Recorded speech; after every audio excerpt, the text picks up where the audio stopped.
In this video, we're going to talk all about finding and fixing bugs. We're going to talk about who is responsible for finding bugs, who's responsible for fixing them, when should you start looking for bugs, what makes a good test case, how should you design your tests to try to find bugs, and once you find a bug, how should you fix it? How should you decide if it even should be fixed?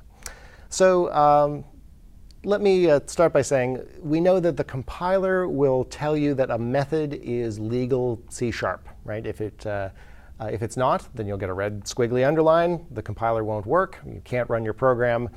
But the compiler will not tell you this method doesn't meet its specification.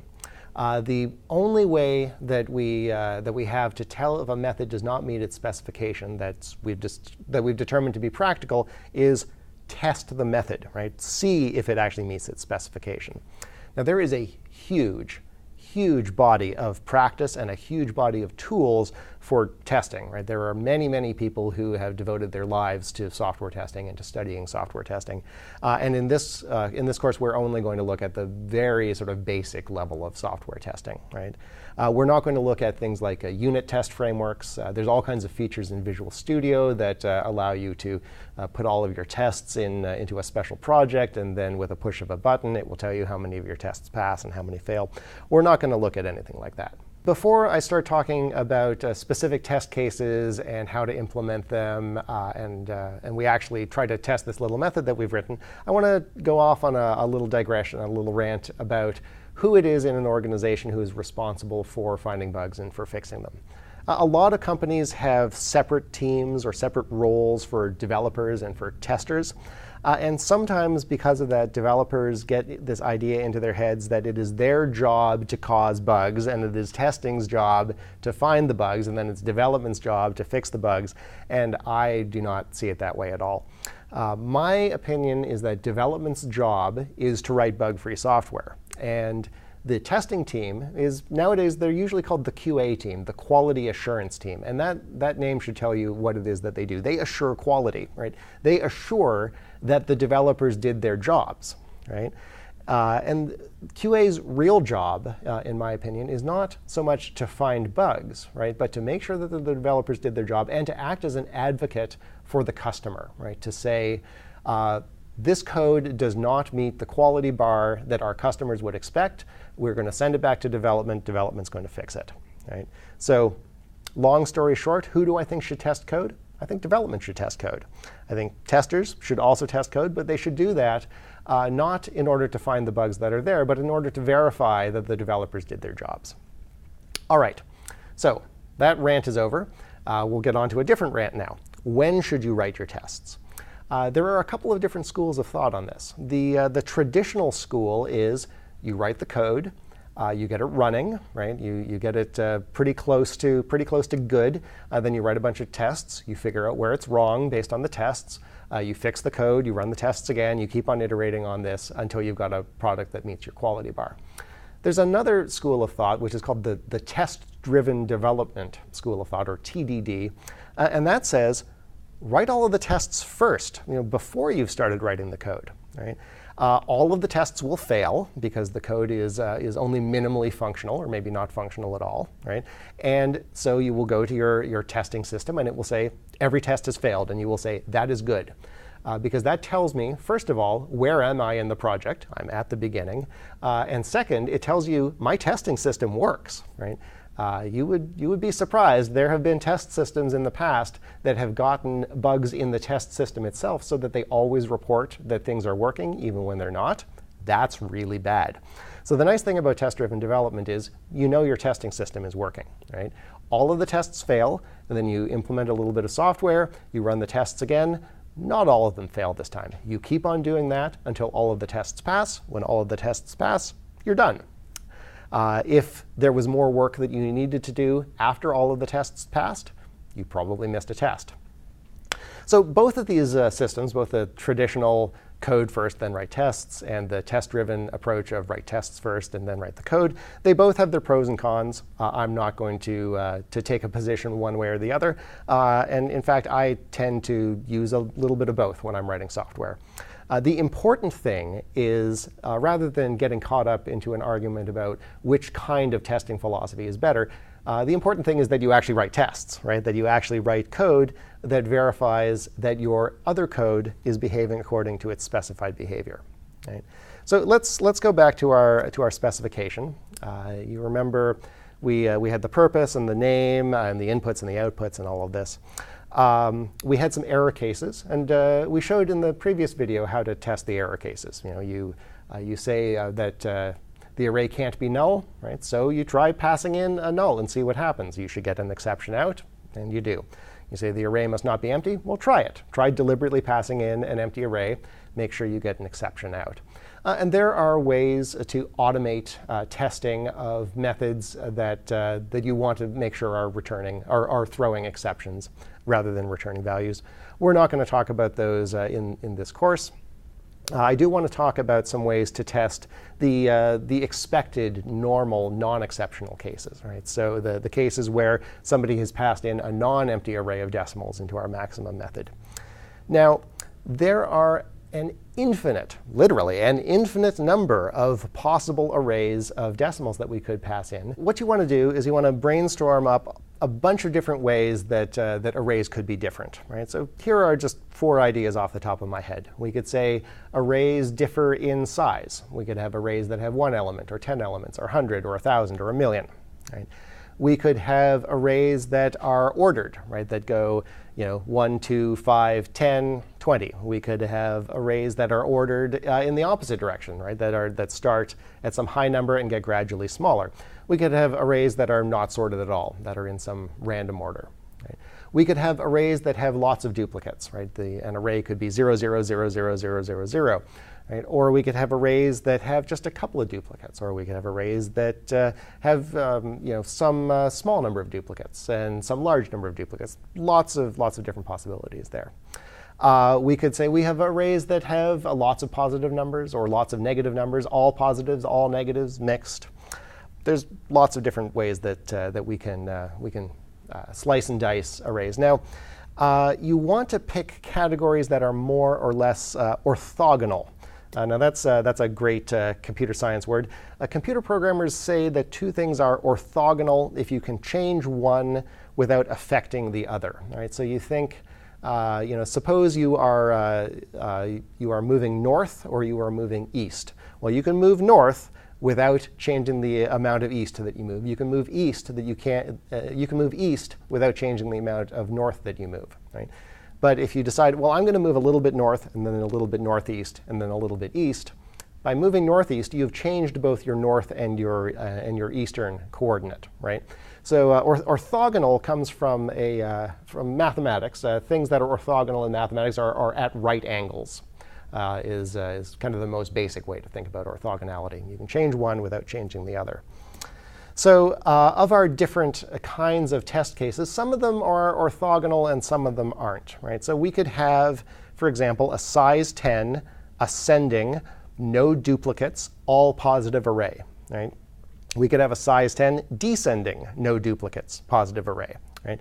Now, some of these are not exactly orthogonal. If your array has only 1 element in it, then it's automatically both increasing and decreasing, right? Because it never goes down and it also never goes up.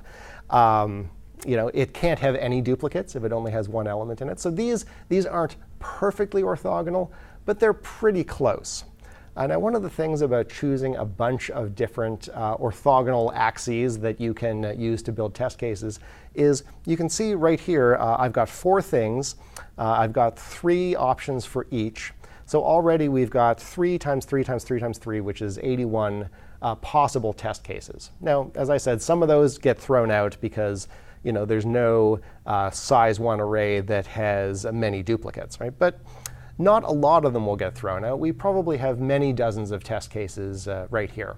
And you can imagine that as you made your program more and more complicated and you needed more and more test cases, that the number of possible test cases would grow larger and larger and larger.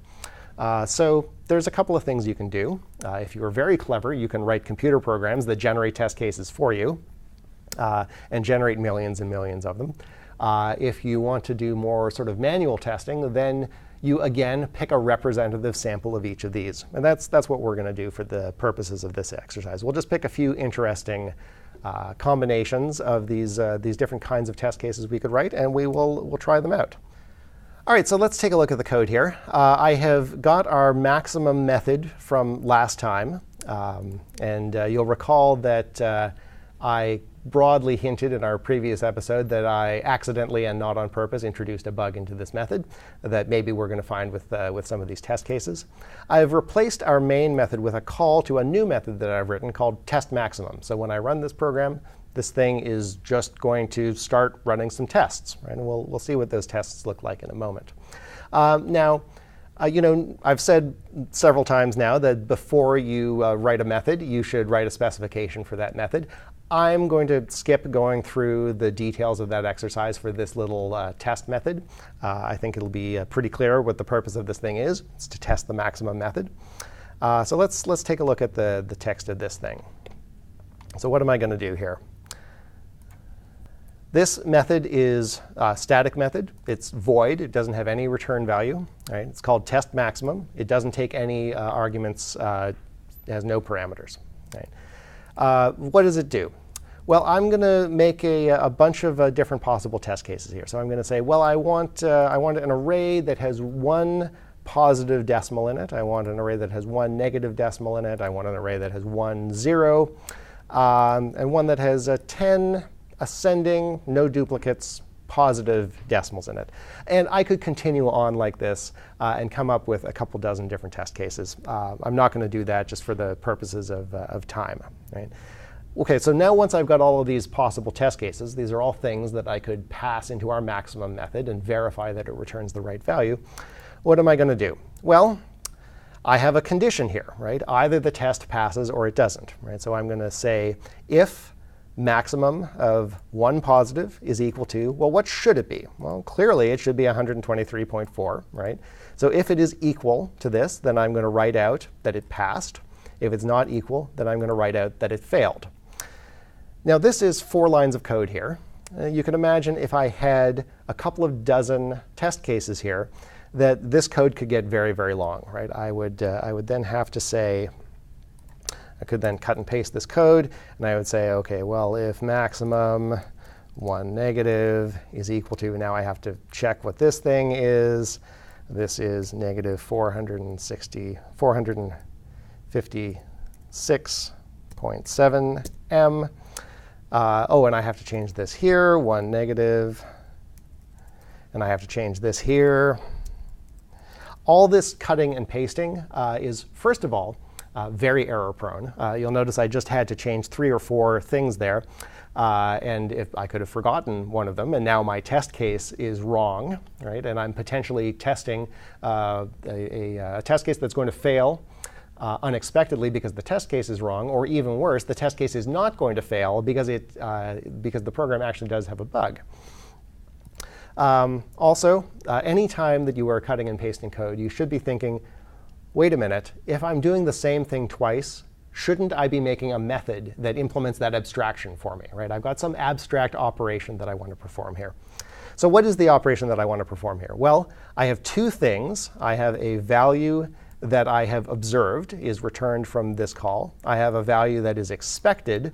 I want to check to see if the observed value is equal to the expected value. If it is, then I want to say that the test passed. If it is not, then I want to say that the test failed. Right? So this seems like something that would be ideal to create a method for. Right? And again, I'm not going to create a formal specification for this method and walk all through that process. I'm just going to kind of talk through it here. So I will have a method that I've created. It's static. It's void. It returns no value. It's called verify test. Right? So what are its inputs? Well, its inputs are an observed value, an expected value, and the name of the test. And what's its action? Well, if the expected value is equal to the observed value, then it says that the test passed. Again, I'm using this string interpolation feature from C#6 here. If the expected value is not equal to the observed value, then we take the alternative branch of the if, and we say that the test failed, and that the observed value was this, and the expected value was that. All right. So now that we have this handy little helper method, it is very easy and straightforward to create a bunch of tests without doing a lot of cutting and pasting. So here, for instance, I said we're going to call verify test. We're going to pass in maximum 1 positive, 123.4, and the name of the test. Right? So let's just pause and take a careful look at what's going on here, because this is the first time that we have seen methods that call other methods that pass the results of methods as the arguments to other methods. It all gets pretty tricky. Let's step through it in the debugger and see what happens. All right. So the first thing we're going to do is main is invoked. Main is always the first thing that's invoked in a console application. All it does is it immediately invokes test maximum. All right, so we step into that. You can see down in the call stack window, we've now put a new thing on the top of the stack. We've put this test maximum method on the top of the stack. All right, so what's that going to do? We're going to create 4 local variables. Right? And now what are we going to do? Well, we're going to call verify test. What do we need to do in order to call verify test? We need to evaluate all of the arguments to verify test. Well, evaluating the first argument requires us to call a method. It requires us to call maximum. Right? So the very first thing we're going to do now is if I hit F11, if I hit step into, we're going to step into maximum. All right, so now take a look at the call stack. We have main at the bottom of the stack. Then we have test maximum. Now we have maximum. Right? So we've invoked maximum. What is the values? The values is an array of decimals. It's got 123.4. Right? If we double click on the stack window, we can come back here to the caller, and we can see that we passed in 1 positive, and that is an array of decimals that has 1 value in it, 1 element.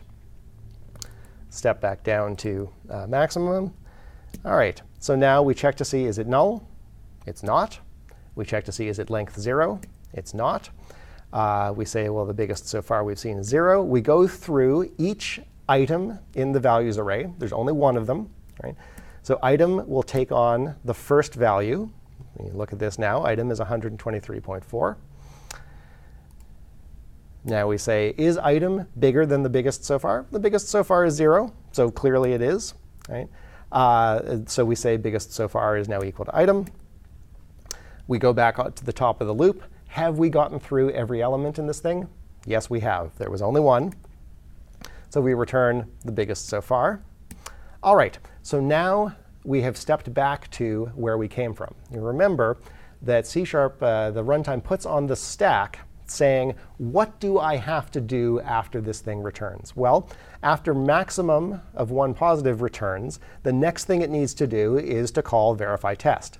Well, actually, the next thing it needs to do is to evaluate the next 2 arguments, but those are both literals. We already know what their values are. Right? So now, if I continue to hit F11, we step into verify test. Right? And now we have the parameters. Observed is 123.4, which was the value that was returned by maximum 1 positive. The expected value, 123.4, is this argument. The name is 1 positive, which is this argument. All right. So if we step through this thing, we say, is the expected value equal to the observed value? It is. So we write out to the console that this name, 1 positive, passed. And if we look at our console window, sure enough, the test passed. Great. OK, so I hope that's all clear. What are we going to do next? Well, we've finished calling the first call to verify test. So now we are going to do the next call to verify test. What's the first thing that it has to do? It has to call maximum in order to get the first argument. Well, we know what happens. We hit F11. We step into this thing. We now have these values. We go through the code. It returns a value. We step into verify test. And verify test says, wait a minute. Expected is not equal to observed. Expected is negative 456.7. Observed is equal to 0. That's a little bit weird. And we write out to the console, One negative failed. We observed 0.0. We expected negative 456.7. Right? So we have a test case that's failed. Right? If we keep on stepping through this code, I'm just hitting F10 to step over all of those calls. We can see that 3 of our tests passed, 1 of our tests failed. Right? All right. So what do we do when a test fails? Well, the first thing that I usually do is I put a breakpoint on the test that failed, and I just hit go. Right? So we're going to stop as soon as we get to this point in the code. Right? And now I want to step into the case that's failing. I'll step in here. All right, remind myself what is values in the case that fails. It is a single element array. Negative 456.7 is the value. We check to see if it's null. It's not. We check to see if its length is 0. It's not. We say, maybe now you've seen what's going on here. We say that the biggest so far is 0.0. Right? And now we're going to step through every element. There's only one element. Item is equal to the first element. Is it bigger than the biggest so far? It is not. It's negative. It's smaller. Are there any more values? Are there any more elements in the values array? There are not. So we return the biggest thing we've seen so far. The biggest thing we've seen so far is 0. OK, so we found our bug. We know how that bug got there. It got there because we had a compilation error when I originally wrote the code. And the compilation error said, this thing doesn't have a value. You're reading the value of this local variable before you write it. And I said, oh, well, I'll just set it to 0. And that was wrong. Right? I did that without thinking. I did that reflexively. Right? So we found a bug. So the first question you want to ask is, do we actually need to fix this bug? There have been a lot of industry studies on bug fixing, and they consistently find that you have about a 50% chance of introducing a new bug when you fix an old bug. Because bugs that you fix, bugs that manage to get their way through the testing process, tend to be complicated. They tend to be situations that were unexpected, unanticipated by the developers, and somebody tries to make a change. Maybe they don't think through the entire consequences of the change. They end up making things maybe not worse, maybe slightly better, but they still don't make them correct. Right? So the first step to ask is, do I even need to fix this thing? Right? Is it worth the risk of introducing a new bug in order to fix an old one? And in this case, we clearly need to fix the bug. This method is not performing anything even close to its contract. Right? Its contract is return the maximum element in this array. We are passing it in a perfectly good array. It is not returning the maximum element in that array. Right? What's the risk of fixing it? Well, the risk seems pretty low here. It seems like we can be clever and figure out how to change this method to do the right thing. Since this is brand new code, it seems unlikely that anybody else has taken a dependency on the buggy behavior, although that happens all the time in industry. People will write code. They will accidentally introduce a bug. Somebody else will write code that depends on that bug being there. The bug gets fixed. Now the new code is broken. Right? That's not going to happen here. So then the question is, well, how are we actually going to fix this thing? Right? So let's stop this for a minute here, and let's just go back to the code here, and let's do what I should have done the first time and think about it. Right?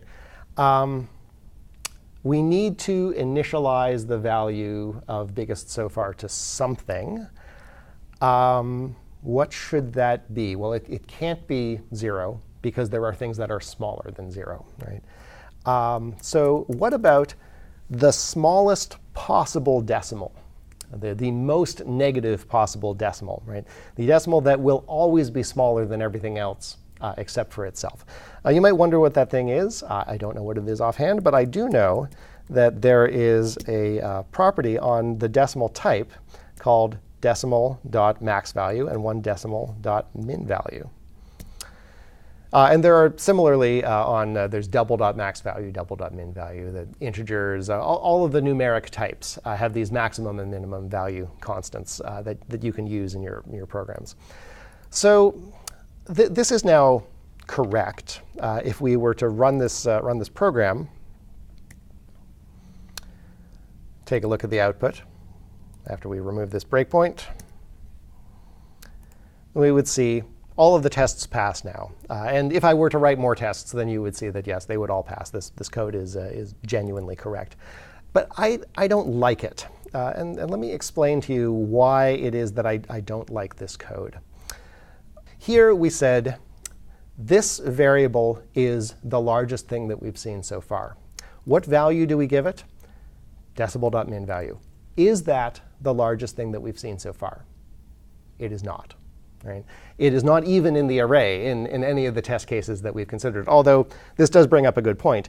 That should probably be one of our test cases. Right? This is a very special value, the largest possible decimal, the smallest possible decimal. Probably should be in our testing matrix somewhere. Right? But no, I don't like this because it makes the code harder to reason about. I want to read the name of this thing and see biggest so far and know, oh yeah, this is genuinely the biggest thing that I have seen so far, and this isn't anything that I've seen so far.